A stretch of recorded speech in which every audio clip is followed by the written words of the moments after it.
नमस्कार दोस्तों, बायजूस आईएएस हिंदी में आप सभी का स्वागत है।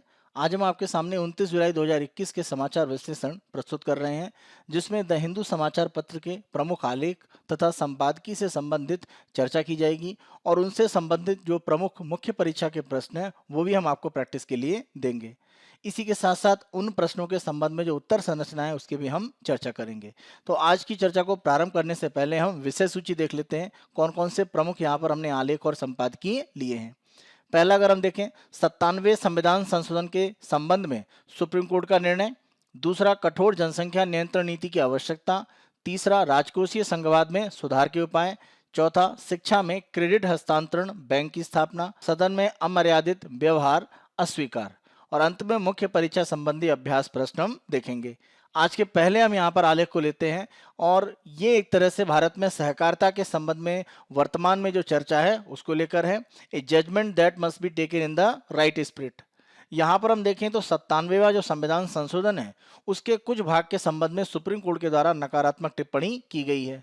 तो इसी संबंध में आर्टिकल में प्रमुख रूप से चर्चा की जा रही है। जब हम भारत में संविधान संशोधन की बात करते हैं तो अनुच्छेद 368 ये कहता है कि सामान्य प्रक्रिया के रूप में सदन में जो बहुमत की स्थिति है उसके माध्यम से और उपस्थित और मतदान करने वाले जो सदस्य हैं उनके 2/3 बहुमत एक तरह से आवश्यकता पड़ती है अगर किसी संशोधन को हम सदन में पारित करा रहे हैं। इसी के साथ साथ व्यवस्था ये की गई है कि अगर कोई ऐसा संविधान संशोधन है जो संघवाद को प्रभावित कर रहा है, केंद्र राज्य के संबंधों में किसी तरह का प्रभाव ला रहा है, तो ऐसे प्रमुख कारण हैं अगर वो संशोधन किए जाते हैं तो शर्त यह है कि ऊपर की प्रक्रिया के साथ साथ आधे राज्यों के विधानमंडलों की एक तरह से जो समर्थन है वो प्राप्त होना आवश्यक है। माना जाता है कि 97वां जो संविधान संशोधन है उसने इसी प्रक्रिया को एक तरह से पालन नहीं किया है, क्योंकि आप ध्यान रखें जब हम सहकारिता की बात करते हैं, जब हम कोऑपरेटिव्स की बात करते हैं तो ये एक तरह से राज्य सूची का विषय है। इसी आधार पर एक तरह से माना गया, ये जो संशोधन किया गया 97वां, इससे माना गया कि राज्यों के जो अधिकार है उनका हनन करने का एक प्रयास किया गया। और इसी आधार पर अगर हम देखें तो यहाँ पर एक कानूनी प्रक्रिया भी आगे बढ़ी जिसको लेकर हम प्रमुख रूप से चर्चा करेंगे। यह संविधान संशोधन अगर हम देखें तो 15 फरवरी 2012 को अस्तित्व में आ गया और इसके आधार पर संविधान का जो अनुच्छेद 19(1)(c) है वहां पर एक तरह से सहकारी समितियों को जोड़ा गया और यह मौलिक अधिकार के अंतर्गत एक तरह से प्रमुख रूप से आ गया।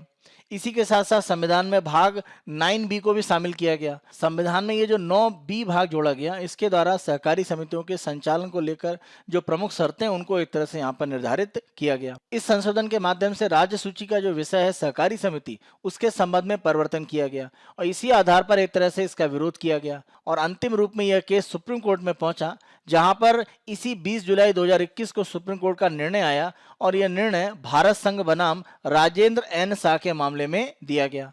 तो यहां पर सुप्रीम कोर्ट का निर्णय यह है कि जो 97वां संविधान संशोधन है उसको उन्होंने खारिज कर दिया, लेकिन ध्यान रखें सीमित रूप में, यानी पूर्ण रूप से इसको एक तरह से समाप्त नहीं किया गया कि पूर्णतः एक तरह से खारिज कर दिया जाए, ऐसा नहीं है। आप ध्यान रखें 2012 में ये जो संशोधन एक तरह से प्रभावी किया गया, इसके खिलाफ 2013 में अगर हम देखें तो गुजरात हाईकोर्ट में एक तरह से केस था। गुजरात हाईकोर्ट ने 2013 में इस संशोधन को एक तरह से रद्द किया और उन्होंने कहा कि यह जो संशोधन है ये संविधान की जो एक तरह से मूल भावना यानी जो बेसिक स्ट्रक्चर है हमारे संविधान का उसके विरोध में है और इसी आधार पर एक तरह से उन्होंने इसको रद्द किया। भारत सरकार ने इसको एक तरह से चैलेंज किया और अंतिम रूप में अगर हम देखें तो सुप्रीम कोर्ट का जो निर्णय है वो ये कह रहा है कि जो 97वां संविधान संशोधन है उसमें किसी भी तरह से संविधान की जो मूल भावना है उससे छेड़छाड़ नहीं की गई है, लेकिन जो प्रक्रिया होनी चाहिए संविधान संशोधन को पारित करने की उसका पालन नहीं किया गया है। यानी इस संविधान संशोधन के माध्यम से जो परिवर्तन किए गए उनके ऊपर सुप्रीम कोर्ट ने बहुत अधिक टिप्पणी नहीं की है, लेकिन जो प्रक्रिया है उसके ऊपर जरूर उन्होंने एक तरह से नकारात्मक रूप में टिप्पणी करी है। अगर कोई ऐसा संविधान संशोधन है जो राज्यों की स्थिति को प्रभावित करता है तो आधे राज्यों की विधानसभाओं की अनुमति एक तरह से वहां पर लेनी आवश्यक थी और वो प्रक्रिया यहां पर पालन नहीं की गई है। तो इसीलिए ध्यान रखें कि जो सुप्रीम कोर्ट का निर्णय है उसी एक पक्ष के आधार पर प्रमुख रूप से लिया गया है। अगर हम भारत में सहकारी समितियों का एक ऐतिहासिक भाग देखें तो भारत सरकार अधिनियम जो 1919 है उसके माध्यम से प्रमुख रूप से आप देखें कि राज्य स्तर पर ही सहकारी समितियों का नियंत्रण था, केंद्र या संघ के स्तर पर नियंत्रण नहीं था और राज्य सूची में या प्रांतीय सूची में प्रमुख रूप से ये रहे हैं वर्तमान में अगर हम सहकारी समिति की बात करें, राज्य सूची का विषय होने के कारण राज्य विधानसभाओं को सहकारी समिति के संबंध में नियमों को एक तरह से बनाने की अनुमति है। वो सहकारी समितियों के संबंध में निगमन, विनियमन और सहकारी समितियों के समापन के संबंध में कानून बनाने की शक्ति रखते हैं। लेकिन अगर हम पिछले कुछ समय से केंद्र सरकार की तरफ से कुछ कदम उठाने की जो स्थिति है उसको अगर हम देखें तो वो इस एक तरह से भावना के विरोध में है। इसका सबसे बड़ा उदाहरण अगर हम देखें तो आरबीआई का नियंत्रण है वो सहकारी समितियों पर बढ़ाया गया है। इसी के साथ साथ केंद्र सरकार की तरफ से एक सहकारिता मंत्रालय का गठन किया गया है, यानी सहकारिता की स्थितियों में केंद्र सरकार और ज्यादा दखल बनाएगा। आप ध्यान रखें, जब से पंजाब महाराष्ट्र कोऑपरेटिव सोसाइटी का एक घोटाला हुआ है उसके बाद से ही केंद्र सरकार पर दबाव था कि वो सहकारी समितियों की जो कार्य करने की स्थितियां उन पर कुछ परिवर्तन करें, और इसी कड़ी में आप देखें तो ये सहकारिता मंत्रालय का भी गठन किया गया है। आपको ये ध्यान रखना पड़ेगा कि जब हम सहकारिता की बात करते हैं तो महाराष्ट्र, गुजरात जैसे राज्यों में बहुत सफल है, और इन राज्यों में अगर हम देखें तो राजनीतिक रूप से जो शक्तिशाली व्यक्ति हैं वो इस तरह की सहकारी समितियों में शामिल हैं। तो सहकारी समितियों पर अगर केंद्र सरकार की तरफ से कुछ नियंत्रण का प्रयास हो रहा है तो उसके एक तरह से राजनीतिक उद्देश्य भी माने जा रहे हैं, और ये भी एक बड़ा कारण है कि सरकार के जो कदम है सहकारिता को नियंत्रित करने के लिए उसका बड़े पैमाने पर विरोध भी किया जा रहा है। 97वां संविधान संशोधन जब किया गया तो उद्देश्य यह था कि जो सहकारी समितियां हैं उनके कामकाज में अधिक स्वतंत्रता लाई जाए और पारदर्शिता लाई जाए, यानी जो भी उनकी स्थितियां हैं उनको पब्लिक डोमेन में सामने लाया जाए, जिसके आधार पर भ्रष्टाचार की जो स्थिति है या आर्थिक अनियमितताओं की स्थिति है उसको रोका जाए। इस संविधान संशोधन पर प्रमुख रूप से आरोप यही था कि संविधान की मूल संरचना का उल्लंघन किया गया, लेकिन सुप्रीम कोर्ट का जो निर्णय है वहां आप ध्यान रखें सुप्रीम कोर्ट ने यह स्वीकार नहीं किया है। सुप्रीम कोर्ट ने अपने निर्णय में इस बात को नहीं माना है कि इस संशोधन के माध्यम से संविधान की जो मूल भावना है, जो बेसिक स्ट्रक्चर है, उससे कुछ छेड़छाड़ की गई है, क्योंकि केंद्र और राज्य के बीच में शक्तियों का एक तरह से जो बंटवारा है उसको सीधे या प्रत्यक्ष रूप से प्रभावित करने के लिए कोई बड़ा परिवर्तन नहीं किया गया है। 97वें संविधान संशोधन के खिलाफ एक तरह से जो लोग हैं उनका मानना यह है कि अगर 73वें और 74वें संविधान संशोधन को हम देखें, जहां पर पंचायत और एक तरह से नगर पालिकाओं की स्थिति मजबूत की गई, वहां पर भी एक तरह से राज्यों की जो विधायी शक्ति है उसका प्रभाव पड़ा और राज्य विधानमंडलों की अनुमति ली गई थी। तो यहां पर 97वें संविधान संशोधन को जब किया गया तब राज्यों को एक तरह से मंजूरी क्यों नहीं ली गई, क्योंकि यहां पर जो सहकारी समितियां हैं वो राज्य सूची में है, तो पूर्णतः एक तरह से उन पर राज्य का नियंत्रण है। तो इसी आधार पर एक तरह से प्रमुख रूप से तर्क दिया गया कि जो ये संशोधन है ये संवैधानिक रूप से सही नहीं है।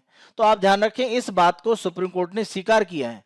उनका यही मानना है कि जो प्रक्रिया है उसका पालन नहीं हुआ है। सुप्रीम कोर्ट के इस निर्णय के कारण आप देखें कि सहकारी समितियों में एक दो तरह के भाग बन गए हैं।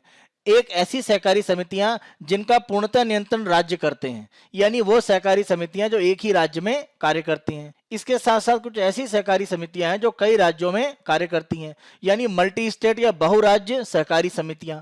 तो उनमें एक तरह से अंतर हो गया है, क्योंकि राज्य के अंदर जो पूर्णतः एक तरह से हैं उन पर केंद्र की तरफ से कोई परिवर्तन किया जाए तो उसको एक तरह से सुप्रीम कोर्ट ने गलत माना है। लेकिन बहुराज्य यानी एक से ज्यादा राज्यों की जो स्थिति है उसको लेकर सुप्रीम कोर्ट ने किसी भी तरह से कोई ऐसा निर्णय नहीं दिया है। सुप्रीम कोर्ट का मानना है कि सहकारी समितियां जो एक राज्य में काम कर रही हैं, अगर वहां कुछ परिवर्तन हो रहा है तो राज्यों की अनुमति लेना आवश्यक है, लेकिन बहुराज्य जो सहकारी समितियां हैं उनके संबंध में अगर परिवर्तन हो रहा है तो वहां पर एक तरह से राज्यों की अनुमति लेना आवश्यक नहीं है। 97वें संविधान संशोधन को जो पूर्ण रूप से रद्द नहीं किया गया है, इस कारण से आप देखें तो केंद्र सरकार की स्थिति भी थोड़ी मजबूत है और राज्यों की स्थिति भी यहां पर एक तरह से मजबूत बनी हुई है। इस निर्णय में यह माना जा रहा था कि सुप्रीम कोर्ट के द्वारा ऐसा कोई फैसला दिया जाएगा कि एक राज्य से ज्यादा राज्यों में काम करने वाली जो सहकारी समितियां हैं, इस तरह की सहकारी समितियों में अगर कोई परिवर्तन किया जाता है तो राज्य की विधानसभाओं की मंजूरी लेना आवश्यक है या नहीं है। लेकिन सुप्रीम कोर्ट ने इसके संबंध में कोई भी एक तरह से यह निर्णय नहीं दिया है। अंतिम रूप में अगर हम देखें कि सहकारी समितियों के संबंध में अगर बहुराज्यीय सहकारी समितियों पर केंद्र सरकार अपना नियंत्रण बढ़ाता है या आरबीआई की प्रक्रियाएं बढ़ती हैं, ऐसी स्थिति में सहकारी क्षेत्र में जो भी स्थितियां हैं उनको लेकर केंद्र और राज्य के बीच में टकराव की संभावनाएं बनती हैं। आप ध्यान रखें, जब हम सहकारी समितियों की बात करते हैं तो प्रमुख रूप से इन पर कार्य करने की जो स्थितियां हैं वो काफी अलग अलग हैं। यानी केंद्र के द्वारा कोई एक नियम अगर सहकारी समितियों के लिए बनाया जाए और वो सभी पर लागू हो पाए तो यह आवश्यक नहीं है, क्योंकि आपको ध्यान रखना पड़ेगा कि इनका जो एक तरह से निर्माण है और इनके कार्य करने की जो स्थितियां हैं वो अलग अलग हैं। जैसे अगर हम देखें गन्ने के उत्पादन के साथ में या दूध उत्पादन के साथ में, जैसे अमूल के रूप में अगर हम देखें तो एक बड़ा सफल सहकारी आंदोलन है। अलग अलग फसलों की बात करें, अलग अलग उद्योगों की बात करें, उनके आधार पर अलग अलग जगह पर राज्यों में जो सहकारी समितियां हैं वो सफल रूप में चल रही हैं। तो किसी एक नियम को सभी सहकारी समितियों पर समान रूप से लागू किया जा सके, इसकी संभावनाएं कम है। इसीलिए केंद्र सरकार को सहकारिता के संबंध में कोई एक नियम कानून बनाने के पहले इस पर विचार करना पड़ेगा कि सहकारिता की जो स्थिति है वो अलग अलग राज्यों में अलग अलग है। कुछ राज्यों में बहुत सफल है, जैसे हम महाराष्ट्र की बात करें, गुजरात की बात करें, जबकि उत्तर के राज्यों में ये उतने बड़े पैमाने पर अभी सफल नहीं है। तो स्थितियां सब जगह समान नहीं है, कार्य करने की स्थितियां इनकी अलग अलग हैं और ये राज्यों की परिस्थितियों पर काफी हद तक निर्भर करती हैं। इसी आधार पर एक तरह से केंद्र सरकार को इनके ऊपर अधिक दबाव की स्थिति में नहीं आना चाहिए, अन्यथा जो सफल स्थितियां हैं उनमें भी समस्याएं भविष्य के लिए आ सकती हैं। इसका एक दूसरा पक्ष है जो राजनीतिक रूप में देखा जाता है कि महाराष्ट्र में अगर हम देखें तो बड़े राजनीतिक जो व्यक्तित्व हैं वो प्रमुख रूप से सहकारिता आंदोलन से जुड़े रहे हैं। इसी के साथ साथ गुजरात में भी ऐसी स्थिति है। तो माना जा रहा है कि राजनीतिक रूप से भी कुछ स्थितियों को कमजोर करने के लिए सहकारी समितियों का एक तरह से उपयोग किया जा सकता है।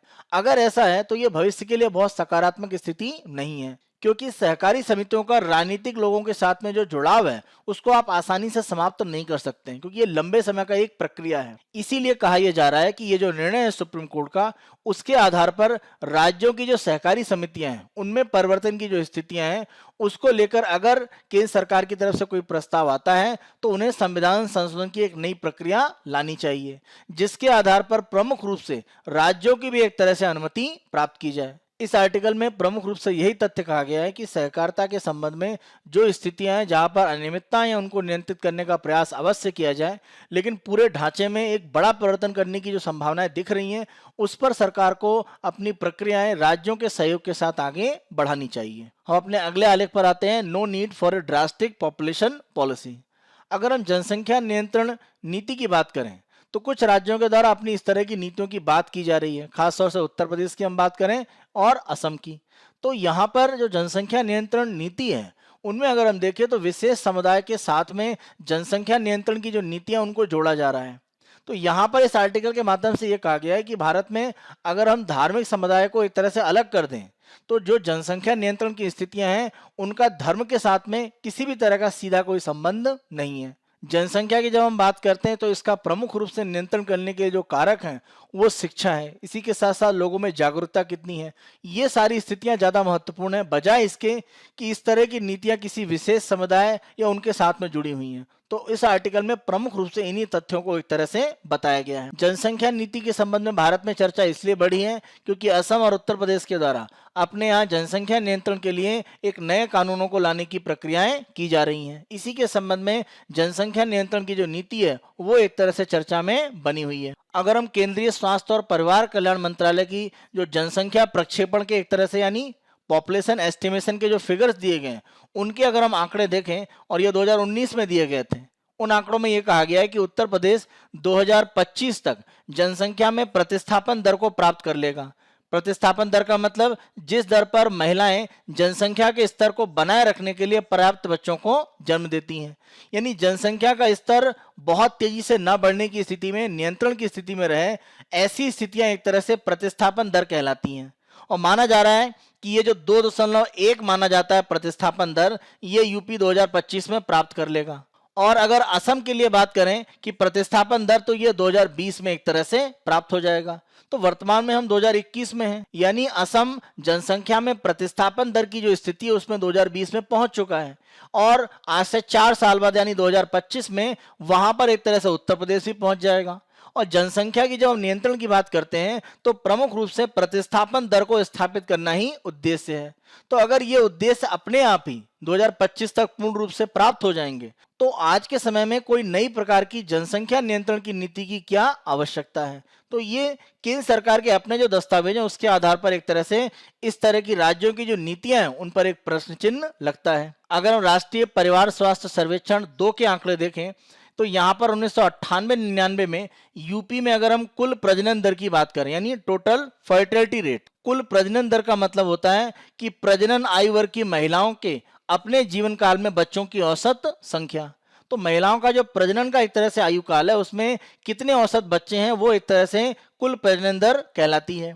अगर हम यहाँ पर हिंदुओं के लिए बात करें तो ये 3.87 है, और अगर हम मुसलमानों के लिए बात करें तो ये 4.76 है। ये 98-99 का आंकड़ा है। 2015-16 में इसी सर्वेक्षण के जो आंकड़े हैं निकल के आए हैं, और उसमें यह कहा गया कि हिंदुओं में यह दर घटकर 2.67 हो चुकी है और मुसलमानों में घटकर यह पहुंच गई है 3.1।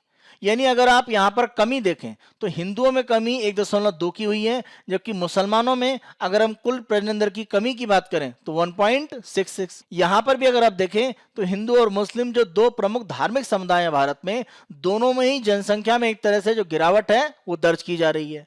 तो ये स्थिति दिखा रही है कि सामान्य नीतियों के आधार पर भी जो जनसंख्या नियंत्रण है वो क्रमिक रूप में हो रहा है। तो कठोर इस तरह की नीतियां राज्य के स्तर पर बनाने की आवश्यकता नहीं है। इसी तरह से राष्ट्रीय स्वास्थ्य परिवार सर्वेक्षण के जो आंकड़े हैं उनको अगर हम यहाँ पर असम के लिए देखते हैं तो अगर हम 92-93 की बात करें तो असम में जो कुल प्रजनन दर है वो 3.5 थी, और 2019-20 में घटकर 1.9 रह गई। अगर हम धार्मिक आधार पर भी असम में देख लें तो 1998-99 में असम में हिंदुओं के लिए जो कुल प्रजनन दर थी वो 2 थी, और 2019-20 में घटकर 1.59 हो गई।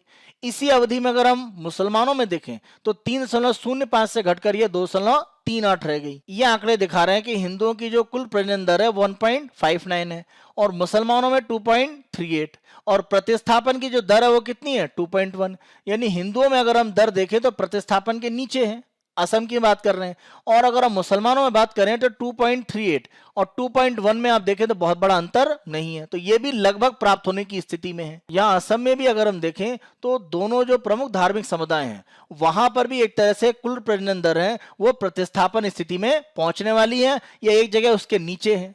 तो अगर ऐसा है तो असम में इस तरह के कानून की क्या आवश्यकता है। इसी आर्टिकल में एक सर्वेक्षण और दिया गया है जहां पर जो 2015-16 के आंकड़े हैं असम, बिहार, उत्तर प्रदेश और पश्चिम बंगाल के कुछ प्रमुख जिलों में एक तरह से प्रमुख रूप से यह सर्वेक्षण किया गया है। और यहाँ पर हिंदू और मुसलमानों के संबंध में अगर हम देखें तो जो फर्टिलिटी रेट है, जो प्रजनन दर है, उसका एक यहाँ पर आंकड़ा दिया गया है। और आंकड़े के माध्यम से यह कहा गया है कि जहां पर हिंदुओं में एक तरह से प्रजनन दर अधिक है वहां पर मुस्लिम में भी एक तरह से ज्यादा है।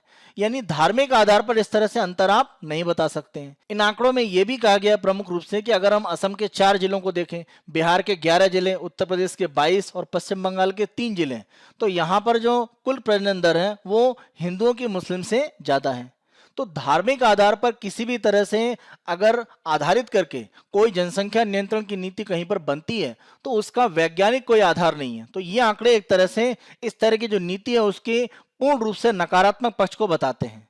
तो प्रजनन दर का जो आधार धर्म माना जा रहा है वो बिल्कुल नहीं है। तो ये स्थिति यहाँ पर आंकड़ों के माध्यम से आर्टिकल में सुनिश्चित की गई कि ऐसा कोई आधार नहीं है। प्रमुख रूप से जब हम बात करते हैं जनसंख्या नियंत्रण की तो सामाजिक और आर्थिक जो विशेषताएं हैं, जैसे शिक्षा की बात करें, आय की बात करें, मातृ और शिशु स्वास्थ्य की बात करें, ये प्रमुख कारक है जिनके आधार पर एक तरह से जो कुल प्रजनन दर है वो निर्भर करती है। इसी के साथ साथ सर्वेक्षण में एक प्रमुख आंकड़ा यह भी दिया गया है कि जब हम बात करते हैं कि शिक्षा के स्तर को अगर हम बढ़ाएं तो उसके आधार पर जनसंख्या नियंत्रण की स्थितियां भी एक तरह से बनती हैं।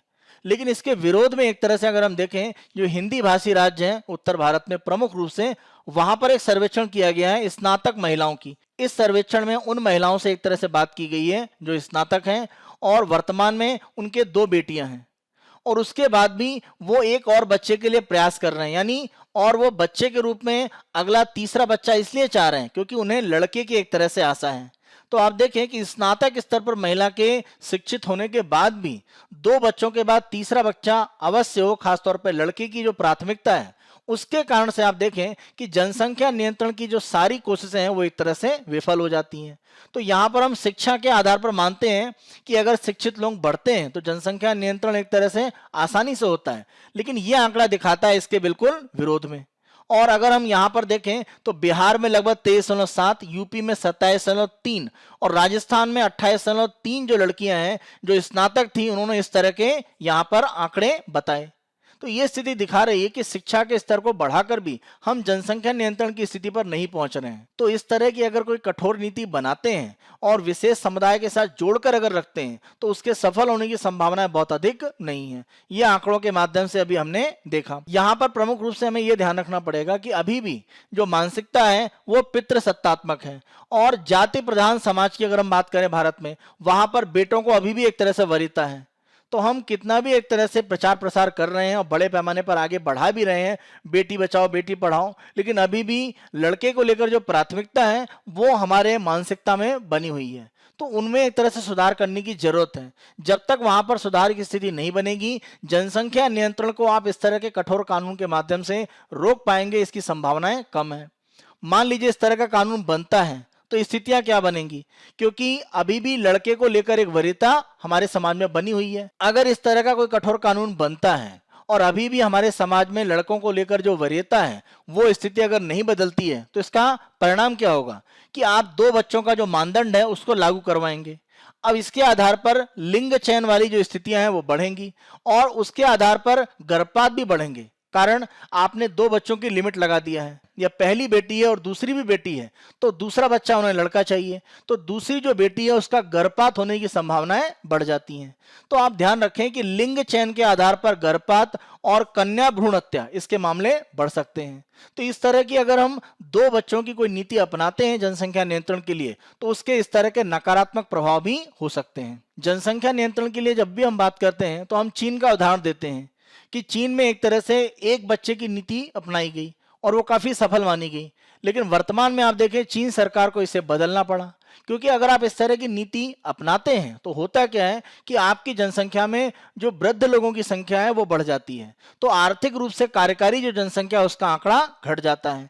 और इसीलिए आप देखें कि एक बच्चे की नीति जो चीन में है उससे वहां पर वृद्ध जनसंख्या बढ़ गई। तो किसी भी तरह से जैसे चीन में नीति अपनाई गई और ऐसी नीति अपनाकर अगर आप लोगों पर जबरदस्ती थोपते हैं तो उसका नकारात्मक प्रभाव भी हो सकता है, जैसा चीन में दिखा। तो वृद्ध की जनसंख्या वहां पर बढ़ी, इसीलिए सरकार ने एक बच्चे की नीति में अब ढील दे दी है और 3 बच्चे की नीति को अपनाने के लिए चीन मजबूर हो गया है।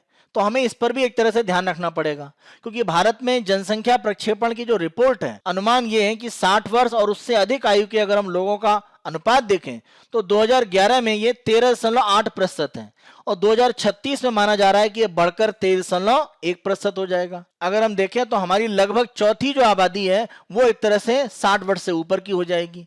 तो अगर आप इस तरह की नीति अपनाते हैं तो भविष्य में हमारी जो युवा जनसंख्या है वो घटेगी प्रतिशत में, और ये हमारी आर्थिक रूप में एक तरह से मानव संसाधन के रूप में हमारी जनसंख्या का एक जो हमें लाभ मिलता है जिसको हम जनसंख्या अधिशेष कहते हैं वो खतरे में आएगा। तो वो स्थिति भी हमें देखने की आवश्यकता है। तो 2 बच्चों का इस तरह का अगर मानदंड बनता है तो उम्र बढ़ने की एक तरह से जो समस्या है वो देश की जनसंख्या में दिखेगी। तो इसको भी भविष्य में हमें देखने की आवश्यकता है।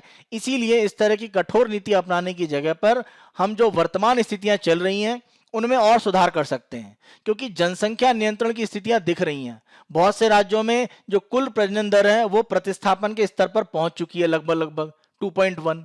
तो हमें किसी तरह की कठोर नीति की तात्कालिक ऐसी आवश्यकता अभी नहीं है। हम अपने अगले आर्टिकल पर आते हैं, ऑक्सीजन फॉर फिजिकल फेडरलिज्म।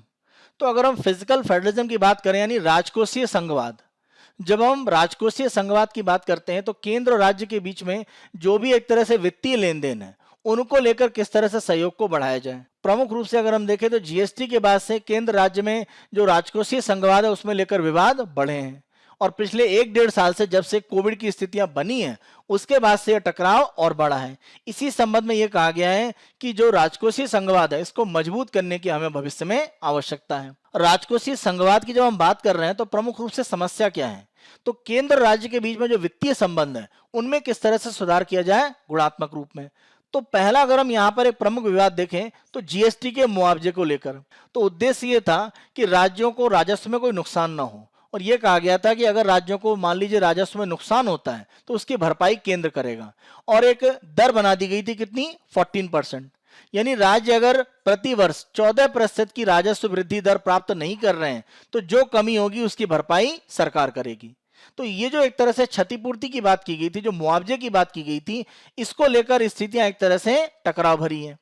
क्योंकि कोविड-19 में अगर हम देखें तो भारत सरकार को जीएसटी का उतना कलेक्शन नहीं आया, राज्यों को जीएसटी का जो मुआवजा देना था वो पूर्ण रूप से नहीं दिया गया और वो एक तरह से पेंडिंग रहा। तो ये राज्यों के बीच में एक प्रमुख विवाद की स्थिति बनी। 101वें संविधान संशोधन के माध्यम से हमारे संविधान में अनुच्छेद 279A जोड़ा गया। इसकी धारा अगर हम 4F की बात करें तो ये केंद्र सरकार को एक तरह से अधिकार देता है कि महामारी, प्राकृतिक आपदा या कोई भी आपदा की स्थिति में है तो अतिरिक्त संसाधन जुटाने के लिए वो जीएसटी में कुछ विशेष दरों को लागू कर सकती है। तो यहां सरकार से यह कहा जा रहा है कि अगर इस तरह की स्थितियां थी, क्योंकि कोविड-19 बिल्कुल एक अप्रत्याशित स्थिति थी, केंद्र राज्य सभी के करों में एक तरह से कमी हो रही थी, ऐसी स्थिति में केंद्र सरकार को जीएसटी की विशेष दर को लागू करके एक प्रावधान करना चाहिए था, जिसके आधार पर वो अतिरिक्त संसाधन प्राप्त करते, स्वयं भी और राज्यों को एक तरह से आर्थिक उससे मदद मिलती। तो ये स्थिति अगर की जाती तो राजकोषीय संघवाद एक तरह से मजबूत होता और जीएसटी मुआवजा देने की जो स्थितियां हैं उस पर भी एक तरह से नियंत्रण पाया जा सकता था। जीएसटी मुआवजे की जो स्थितियां बन रही थी और जो एक तरह से केंद्र सरकार समय पर पैसा नहीं दे पा रहा था मुआवजे का, उसके लिए एक तरह से एक निर्णय यह किया गया कि जो राज्य हैं उनके द्वारा स्वयं एक तरह से ऋण बाजार से लिया जाए, उसके आधार पर जो मुआवजे की स्थिति है वो प्राप्त कर सकते हैं। अगर संवैधानिक रूप में अधिकार केंद्र सरकार को दिया गया है कि वो मुआवजा एक तरह से देंगे जो जीएसटी के बिल के माध्यम से किया गया था व्यवस्था, तो केंद्र सरकार उससे अब पीछे क्यों हट रहा है? तो ये राजकोषीय संघवाद की जो भावना है उसके एक तरह से विपरीत है। तो इसको लेकर एक तरह से केंद्र सरकार को सुधार करने की आवश्यकता है। राज्यों के उधार लेने की अगर हम सीमा की बात करें तो यहां पर भी राजकोषीय संघवाद में समस्याएं दिखी। अगर हम 2020-21 की बात करें तो भारत सरकार के द्वारा एक तरह से राज्यों के उधार लेने की जो सीमा है उसको बढ़ा दिया गया। ये राज्य की जो जीडीपी है उसका जो 3% था इसे बढ़ाकर किया गया 5%। लेकिन समस्या यह है कि ये जो 2% का इंक्रीज किया गया, इसमें 0.5% तो सभी राज्यों को दिया जा रहा था। अगर आपको 1.5% चाहिए तो आपको केंद्र सरकार के कुछ सुधार करने पड़ेंगे, जैसे one nation one ration card की अगर हम बात करें, इस योजना को आप लागू करें। स्थानीय एक तरह से जो निकाय है उनमें जो संसाधन इकट्ठा करने के लिए वहां आप सुधार करें। बिजली एक तरह से वितरण की जो कंपनियां हैं वहां पर स्थितियां उनमें आप सुधार करें। तो इस तरह के जो सुधार थे उनको जोड़ दिया गया कि आपको हम ऋण लेने की क्षमता बढ़ाएंगे जब आप ये सुधार करेंगे। यहां पर केंद्र सरकार से यह पूछा जा रहा है कि अगर राज्य बाजार से उधार प्राप्त कर रहे हैं, उस उधार पर सारी एक तरह से जो देनदारियां हैं वो राज्य की हैं, तो ये शर्तों के आधार पर क्यों रखा जा रहा है? तो ये एक तरह से जो संघवाद की भावना उसके विरोध में है। तो इस तरह की स्थितियों से भी बचना चाहिए केंद्र सरकार को। अगर बचेंगे तो राजकोषीय संघवाद एक तरह से मजबूत होगा। इसी के साथ साथ अगर हम आपदा प्रबंधन कोष की बात करें राज्यों में, तो वहां पर जो भी फंड है उसको व्यय करने के जो नियम है वो बहुत व्यवहारिक नहीं है। उनके खर्च करने के जो नियम है उनमें संशोधन किया जाना चाहिए और उसमें राज्यों को ज्यादा अधिकार मिलने चाहिए। जैसे अगर हम भारत में देखें कि जो भी कंपनियां एक तरह से कॉरपोरेट सोशल रेस्पॉन्सिबिलिटी, यानी जिनके द्वारा कॉरपोरेट सामाजिक उत्तरदायित्व तो निभाया जाता है और अपने लाभ का एक तरह से जो 2% भाग है उनके द्वारा सीएसआर के माध्यम से जो जमा किया जाता है और व्यय किया जाता है, उसमें एक तरह से अगर हम राज्यों में देखें तो राज्यों का जो मुख्यमंत्री राहत कोष है उसमें पैसा देना एक तरह से सीएसआर के माध्यम से नहीं है। यानी अगर कोई कंपनी सीएसआर में पैसा देना चाहती है तो वो मुख्यमंत्री राहत कोष में नहीं दे सकती है। तो ये जो व्यवस्था है इसको हटाने की आवश्यकता है। राज्यों में इस तरह के जो कोष बने हुए हैं जैसे मुख्यमंत्री राहत कोष, उसमें सीएसआर का जो पैसा अगर पहुंचेगा तो वो एक तरह से वर्तमान महामारी की स्थिति में राज्यों को संसाधन देता है। तो ध्यान रखें कि इस तरह की स्थितियों को भी परिवर्तन करने की आवश्यकता है। तो प्रमुख रूप से जो भी एक तरह से व्यय करने की स्थितियां हैं वर्तमान में, उनमें एक तरह से केंद्र और राज्य के बीच में विवाद बन रहा है और इसी कारण से राजकोषीय संघवाद की जो स्थिति है वो कुछ कमजोर दिख रही है। भविष्य में कुछ उपायों के साथ में केंद्र सरकार राजकोषीय संघवाद को एक तरह से मजबूत कर सकती है। हम अपनी अगली न्यूज को देखते हैं। PM to roll out academic credit bank. आप ध्यान रखें कि आज ही के दिन पिछले वर्ष अगर हम देखें तो नई हमारी शिक्षा नीति की घोषणा की गई थी और उसी में इस तरह के एकेडमिक क्रेडिट बैंक की बात की गई थी। तो आज ही के दिन उसकी प्रमुख रूप से शुरुआत की जानी है। इसी संबंध में आर्टिकल में एक तरह से चर्चा की गई है। पिछले वर्ष की अगर हम नई शिक्षा नीति की बात करें तो उसमें प्रमुख रूप से एबीसी योजना के संबंध में एक तरह से बात की गई थी, यानी एकेडमिक बैंक फॉर क्रेडिट। तो ये जो एक तरह से योजना है ये प्रमुख रूप से पिछले वर्ष की घोषणा थी और अब इसको एक तरह से लागू किया जा रहा है। तो अगर हम इस क्रेडिट ट्रांसफर सिस्टम की बात करें तो प्रमुख रूप से इसका उद्देश्य क्या है? इसका उद्देश्य ये है कि मान लीजिए कोई ए प्रोग्राम है जिसमें आपके द्वारा एक तरह से अपने आप को एनरोल किया गया है और अब इसमें अध्ययन कर रहे हैं। आपको लग रहा है 1 साल के बाद, मान लीजिए यह कार्यक्रम 3 साल का है, 1 साल के बाद आपको लग रहा है कि आप किसी दूसरे संस्थान में इसी कार्यक्रम को करना चाहते हैं, तो 1 साल में आपने जो भी क्रेडिट स्कोर बनाया है वो इस बैंक में एक तरह से रखा हुआ है, उसको कैरी फॉरवर्ड करके आप दूसरे संस्थान में जा सकते हैं। मान लीजिए आपने 1 साल के बाद ये निर्धारित किया कि 1 साल आप स्टडी से ब्रेक लेंगे और दोबारा एक तरह से ये कोर्स फिर से ज्वाइन करेंगे, तो ये जो समय सीमा है, जितना आप ब्रेक लेंगे उस समय तक आपने जितना अध्ययन किया है उसका क्रेडिट आपका बैंक में है, उस क्रेडिट को आप फिर से एक तरह से लाकर आप अपना जो कोर्स है वो 1 साल के बाद शुरू कर सकते हैं। इस क्रेडिट ट्रांसफर सिस्टम के माध्यम से ये दो स्थितियां रहेंगी कि आप मध्य में अपना कोर्स छोड़कर दोबारा ज्वाइन कर सकते हैं या उसी कोर्स को एक संस्थान से दूसरे संस्थान में अगर आप चाहें तो कर सकते हैं। तो ये सारी स्थितियां करने के लिए जो आपका क्रेडिट स्कोर एकेडमिक वो स्टोर करके रखा जाएगा और वो आपके साथ में कैरी फॉरवर्ड होगा। ये प्रमुख रूप से इसके माध्यम से किया जाएगा और ये भारत में उच्च शिक्षा को एक तरह से मजबूत करेगा। इसी के साथ साथ आप ध्यान रखें कि क्षेत्रीय भाषाओं में जो इंजीनियरिंग कार्यक्रम है उनकी भी एक तरह से अनुमति देने की बात चल रही है और ये भी एक तरह से प्रमुख रूप से जल्दी इसको लागू किया जाएगा। अगर हम नवीन शिक्षा नीति की बात करें तो भारत में उच्च शिक्षा आयोग की अगर हम बात करें या 4 वर्षीय स्नातक डिग्री की बात करें या सामान्य विश्वविद्यालय प्रवेश परीक्षा जो पूरे भारत में एक होगी, इसके संबंध में प्रमुख रूप से पिछले वर्ष एक तरह से यहाँ पर सरकार की तरफ से इस योजना में कहा गया था, लेकिन अभी ये जो प्रमुख सुधार है ये अभी पेंडिंग है, यानी इनका अभी होना एक तरह से बाकी है। इसका बड़ा कारण है कोविड-19 की महामारी। इस कारण से ये जो सुधार है वो अभी एक तरह से रुके हुए हैं। माना जा रहा है कि 2021-22 का जो शैक्षणिक वर्ष है इसमें 290 से अधिक जो शीर्ष संस्थान है वो एकेडमिक बैंक ऑफ क्रेडिट एक तरह से शुरू कर देंगे। यहाँ पर सरकार ने ये कहा है कि राष्ट्रीय संस्थागत रैंकिंग ढांचे में जो शीर्ष के 100 संस्थान हैं वो और साथ साथ राष्ट्रीय मूल्यांकन और प्रत्यायन परिषद के तहत एक ग्रेड हासिल करने वाले जो संस्थान हैं वो सभी क्रेडिट ट्रांसफर सिस्टम में भाग ले सकते हैं। सरकार ने नए सुधार के माध्यम से यह भी कहा है कि आपस में जो शिक्षण संस्थान है उनकी विलय की अनुमति भी एक तरह से दी जाएगी और छात्रों को इंजीनियरिंग की डिग्री के साथ साथ सामाजिक विज्ञान, संगीत और खेल जैसे जो विषय हैं उनको लेने का भी एक तरह से विकल्प दिया जाएगा। बहु विषय की जो अप्रोच है उसको एक तरह से बढ़ावा देने के लिए सरकार काम कर रही है, यानी इंजीनियरिंग के साथ आप इस तरह के कोर्स भी कर पाएंगे। इसी के साथ साथ आप ध्यान रखें कि अलग विषय में पढ़ाई करते हुए उभरते हुए क्षेत्रों में सामान्य डिग्री भी आप प्राप्त कर सकते हैं। यानी मान लीजिए आपके द्वारा बीटेक किया जा रहा है और कोई इमर्जिंग मान लीजिए आर्टिफिशियल इंटेलिजेंस का कोई कोर्स है तो उसमें एक सामान्य डिग्री आप ले सकते हैं। तो इस तरह की अनुमति भी आने वाले समय में सरकार के द्वारा दी जाएगी। इसी के साथ साथ नेशनल डिजिटल एजुकेशन आर्किटेक्चर और नेशनल एजुकेशन टेक्नोलॉजी फोरम इनकी एक तरह से स्थापना की जाएगी। तो राष्ट्रीय डिजिटल शिक्षा वास्तुकला और राष्ट्रीय शिक्षा प्रौद्योगिकी मंच इनकी भी जल्द स्थापना की जाएगी। तो ये प्रमुख जो सुधार है वो शिक्षा के क्षेत्र में जो नई शिक्षा नीति के माध्यम से पिछले वर्ष घोषणा की गई थी उनके अनुपालन के रूप में एक तरह से दिखाई दे रहे हैं। आज के हम अपने अंतिम आर्टिकल को देखते हैं। यहाँ पर सुप्रीम कोर्ट का निर्णय है कि हमारी विधायिका के जो सदस्य हैं वो अपने पदों पर एक तरह से रहते हुए विधायिका का जब भी कार्य करते हैं तो वहां पर किसी भी तरह का आपराधिक कार्य करने की उनको अनुमति नहीं है। विधायिका की शक्तियों के आधार पर जो भी विशेषाधिकार दिए गए हैं किसी भी सदस्य को, वो उनके कार्य को सही रूप में करने के लिए दिए गए हैं, न कि उसका दुरुपयोग करने के लिए। तो सुप्रीम कोर्ट ने यहाँ पर एक काफी कठोर टिप्पणी की है। अगर हम यहाँ पर केस देखें तो ये 2015 में केरल विधानसभा में एक तरह से जो स्थितियां हुई थी और काफी कह सकते हैं सदस्यों के बीच में एक दूसरे के साथ में टकराव की स्थिति बनी थी, उसी केस के संदर्भ में आप देखें काफी विधायक आरोपी हैं। ध्यान रखें उस समय जो सरकार थी केरल में वो वर्तमान में विपक्ष में है और जो उस समय एक तरह से प्रमुख आरोपी थे वो लोग वर्तमान में केरल में सरकार में हैं। तो ये स्थितियां एक तरह से दिखा रही हैं कि वर्तमान में जो सत्ता में केरल में पार्टी है उनके काफी सदस्य इस केस में एक तरह से आरोपी हैं। सुप्रीम कोर्ट का यह कहना है कि जो भी आपको विशेषाधिकार दिए जा रहे हैं, चाहे संसद की हम बात करें या विधायिका की बात करें, या जो भी आपको उन्मुक्तियां या एक तरह से छूट दी जा रही हैं, वो आपको देश के कानून विशेष रूप से आपराधिक कानूनों से अपवाद में एक तरह से दावा करने के लिए नहीं है कि आप आपराधिक कोई कार्य करें और उसके खिलाफ एक तरह से आप अपने विशेषाधिकार का उपयोग करें। इसके लिए आप सामान्य नागरिक की तरह ही एक तरह से आपको माना जाएगा। तो सार्वजनिक या निजी संपत्ति की क्षति का कोई भी काम है वो व्यक्ति की स्वतंत्रता में नहीं आता है और इसे विधानसभा की कार्यवाही भी नहीं माना जाएगा।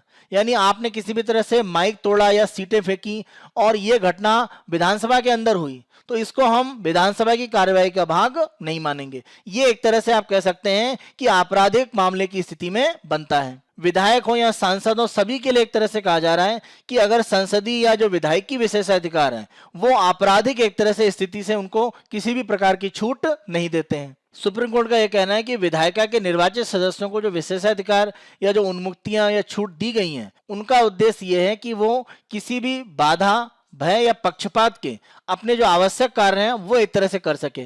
तो संसदीय विधायिकी जो कार्य हैं उनको पूर्ण करने के लिए ये विशेषाधिकार दिए गए हैं, ना कि आपराधिक मामलों में छूट प्राप्त करने के लिए।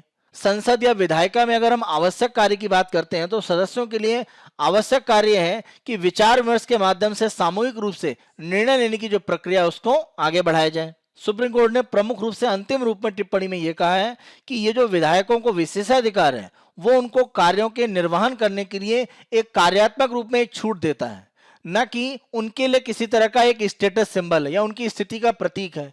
यानी ये विशेषाधिकार है तो आपको इस तरह की छूट बड़े पैमाने पर मिलती है। तो आपको जो छूट या विशेषाधिकार है वो आपके अपने जो विधायक के रूप में कार्य है उसके साथ में जुड़ा हुआ है। इससे अलग आप कोई भी कृत्य करते हैं तो वो आपराधिक अगर श्रेणी में है तो आप पर मुकदमा बनेगा। तो ये सुप्रीम कोर्ट का निर्णय काफी महत्वपूर्ण है। इससे आने वाले समय में विधायिका या संसदीय भागों में अगर हम देखें तो जो भी सदस्य हैं वो अपने विशेषाधिकारों के या अपनी वाक स्वतंत्रता की जो बात की जाती है सदन में उसके गलत प्रयोग करने से बचेंगे। हमारी चर्चा के आधार पर हम मुख्य परीक्षा के प्रश्न देखते हैं। पहला, 97वें संविधान संशोधन को रद्द करने के उच्चतम न्यायालय के निर्णय का समालोचनात्मक मूल्यांकन कीजिए। 250 शब्द में और 15 अंकों का ये क्वेश्चन रहेगा, इसे आप लिखने का प्रयास कीजिएगा।